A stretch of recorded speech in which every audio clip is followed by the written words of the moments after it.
properly.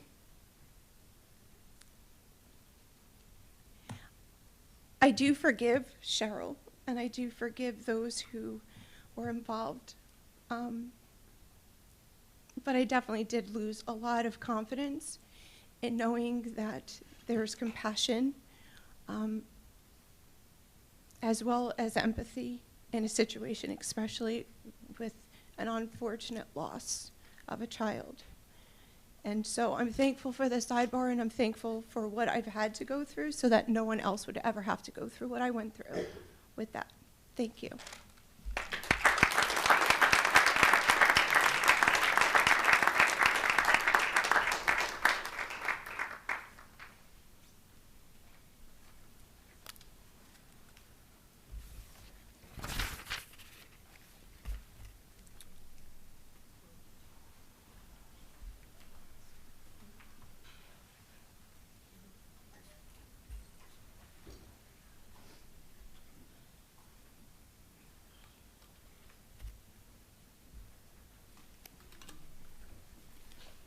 Kathleen Duranwell, Township. Is there anyone else from the union or the school staff that wants to speak before I speak?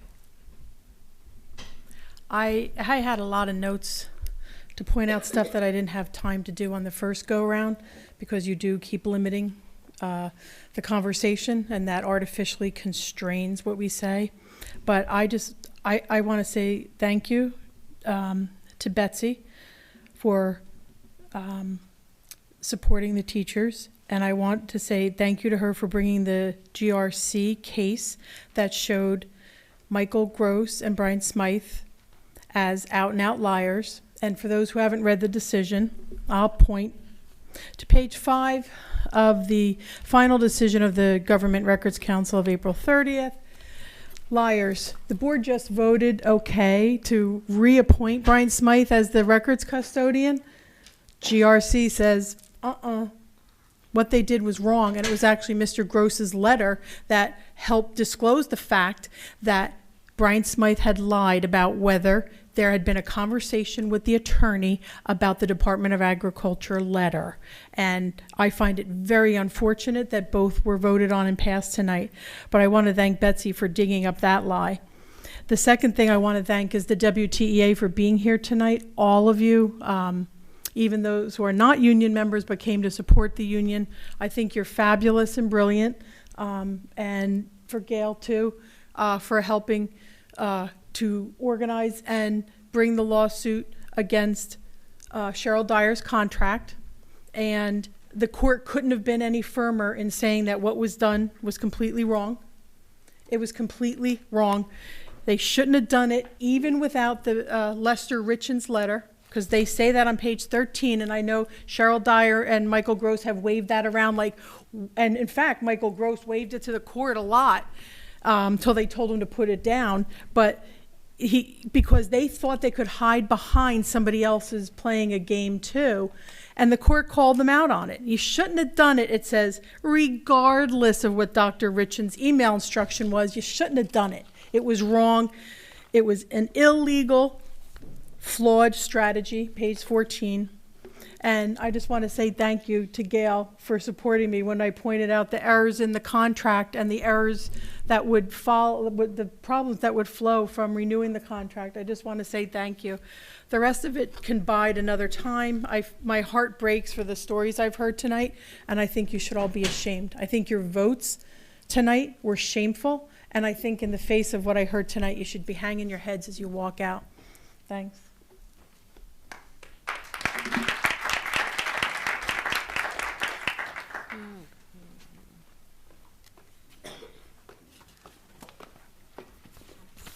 Good evening, Christine Stites, Wall Township. Wow, we've had a lot going on here since February. I hope that we are all prepared to move forward. I hope those of you that have supported what's gone on in this district have reconsidered whether or not you can really represent the teachers and the public. I don't think everybody realizes that we're all supposed to be moving in the right direction. For those of you who are looking to move together collectively, I certainly hope that we can all do that. I do think that Mrs. Dyer has made a good decision in deciding to retire. I would like to suggest, however, that I don't see how any good is going to come from another year of service in this district.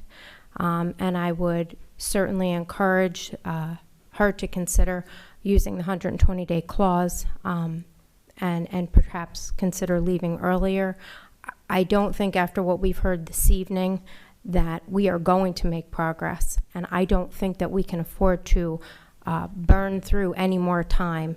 I hope that the education field has been good to her for a very long number of years. As we all know, our kids are only in the schools for a very short amount of time, and I don't think we have any more time, because a year is a long time for a kid in the span of their educational career.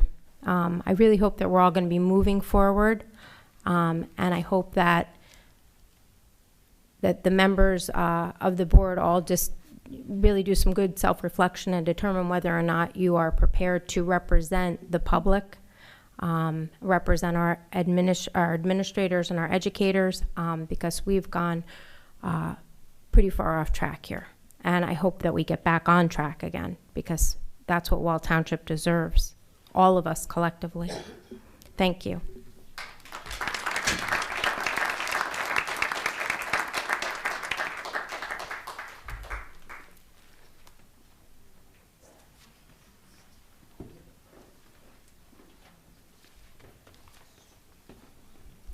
Betsy Cross, I live in Wall.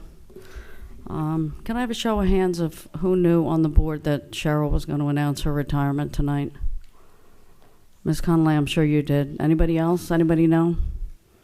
I think we should all here know, because that should have been on the agenda, and everybody should have been able to talk about it and read their comments and letters before she did that.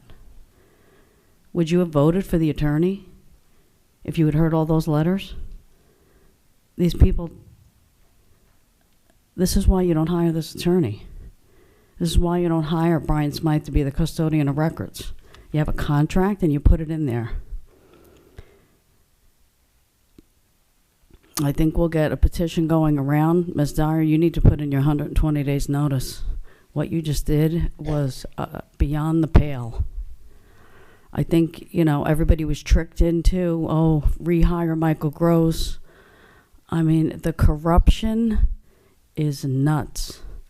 So last video we had over 2,000 views. The night of the illegal contract we had over 1,600 views, and I bet we're going to probably go over 3,000 this time. So anybody listening, I suggest you call the Monmouth County Prosecutor's Office. I think we got lots of criminal activity going on in here. And for Mr. Smythe to be writing and putting in his minutes, it says prepared by that he had gone over why his W-2s didn't match his contracts. It's just another lie in the scheme of things. So the numbers are off, put it in writing, and we need some resignations from the board. Anybody that voted yes for Michael Gross should really go right now. John, you're the only one that abstained. I mean, I just can't even believe it. Allison, you were the president in 2017 when that letter was read. Mr. Brophy has done so much damage for this district, and we never see him here, but I'm sure he's watching at home on his couch. And where is Tenant McGee?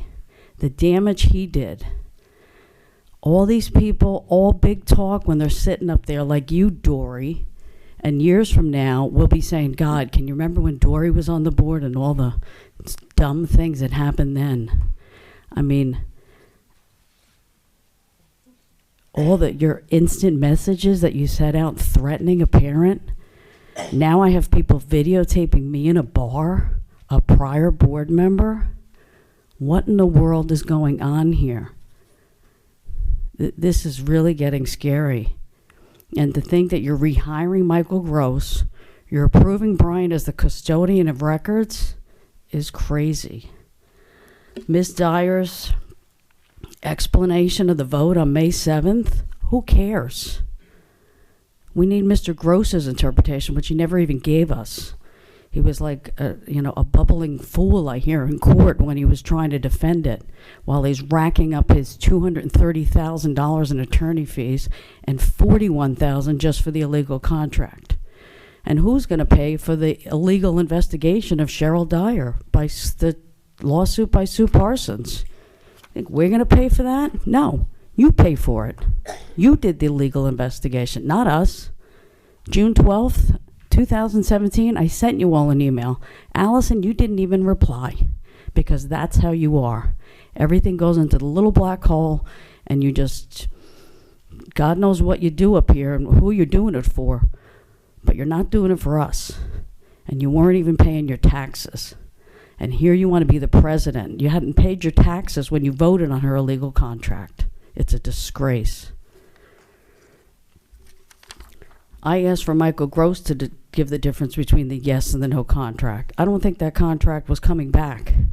But we didn't get that because Michael Gross, of course, didn't do his job as usual. And let me go over, Allison Cadigan went over her numbers of her raise. Her numbers, I need my glasses, were nowhere near the raise that Kim Keeter got. Hers was like $1,600, and Kim Keeter's was $5,000. I need the glasses. I want to give the exact amount. You see my glasses? No, these are my distance. I want to be sure we have this exact number and write it down.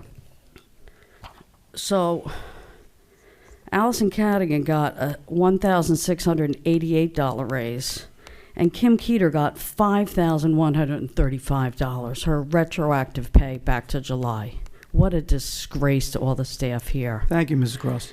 And Brian Smythe, Mrs. Cross, your he 5 gave minutes himself are a $4,200 raise and a Mrs. Cross. $2,400 raise before. Everyone else abides by the 5-minute rule except for you. Yeah, Michael, you need to be gone. Ms. I think we'll Cross, start a petition everyone else- tomorrow to get rid of Everyone else Cheryl Dyer, has abided by the rules Michael except for you. Gross, anybody that voted on the illegal contract. Thank you, You Mrs. all Cross. need to go. Thank you, Mrs. Call Cross. the Monmouth County Prosecutor's Office you, Mrs. and Cross. get them in here. Thank you, This is Mrs. a Cross. disgrace. Thank you.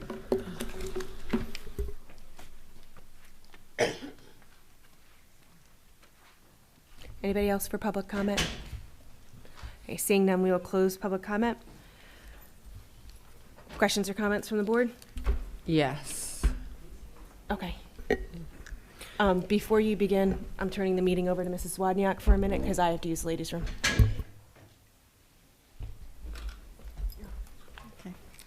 Dory? Just a couple of comments. Before I was ever on the board, I remember there was a big meeting about the February break. And I went to the meeting because I love the February break. I wanted to keep the February break. At that meeting, there were just as many parents, if not more, that did not want the February break. I wanted it, but there were a lot of people that got up and said they have no child care for their children. They can't afford the February break. So a lot of us feel that we wanted the February break, but there were just as many people who did not want the February break. I'm just curious, the schools in the summer, what time are they open till? What are the hours for the schools? Monday to Thursday, the schools are open from 8 to 3, and on Friday from 8 to 1. Okay. And then maybe Chapter 78, I don't, maybe a definition of that or how it worked prior to, as people are discussing negotiations prior, since that's what it was under. That's a really lengthy explanation. Well, I guess just overall that Chapter 78, how long was that in place in the district? So it was state law, Chapter 78. Right. Okay, which basically said that medical contributions were based on salary? Okay. And then the one thing that I would agree with Mrs. Cross is that things are getting crazy. As I stated in prior meetings, I got an email to my employer telling them what a terrible person I was and I should be fired. That is beyond disgraceful. And how anyone would ever do something like that. because they don't like the way I vote. I have no agenda. I take offense to the fact that I'm being referred to as corrupt or anything else. I pay taxes. I have kids in this district. I go through a lot of the same things as all the other parents, with my children, paying bills, dealing with a lot of the same issues.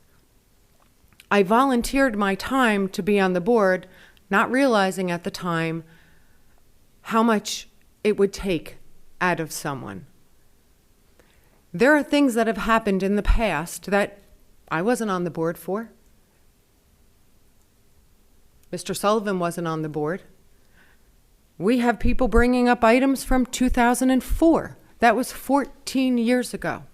At some point, I'm really hoping we can focus on the current and the future. I'm also hoping not to be interrupted. It is rude. Thank you. Enough already. Again, it's so rude. The other thing I would say is, as far as the vote of no confidence, I think that we should absolutely have a meeting with the WTEA and the WTAC and go over a lot of the issues to see what can be done to improve the conditions going forward over the next 12 months. And I think that's it. Anything else from anybody on the board? Mr. Smythe, Mrs. Dyer, anything? Okay. I need a motion to adjourn. I'll make that motion. I'm sorry. Oh, yeah, that's so right. Thank you. It's been a long evening. And Mr. Adenizio, I lied to you. I do need you to stay. So may I please have a motion to adjourn to executive session? No action will be taken. Can I you will make excuse that me for a motion. minute? You were going to answer my question after the meeting. I don't handle EpiPens. That's Department of Nursing and Special Services, but I will have a discussion with Mrs. Duffy, our Director of Special Service, regarding how we're going to move forward. If it's something that needs to be brought to policy, I'll bring it to the Board of Education to discuss in policy. Okay, thank you, because I think I spoke to you in September or October, and you were going to try to make a policy that if medicine has not been used and is still good the next year, you would make a policy that to see if it was to keep it. Thank you. Thank you. Okay. May I have a motion to adjourn to executive session? No action will be taken for the purposes of personnel and to discuss the appointment. I'll make that motion. I'll second that emotion. Is that a motion? All in favor? What? Okay, so I'm sorry. Okay, let's try this one more time. It's been, Mrs. Cross, it's been a long night. It's 9:57. I apologize for my misstep. Action may be taken. So thank Okay. Okay. So motion? Make the motion again. A second? Second The it emotion? again, Okay. emotion. All in favor? Okay.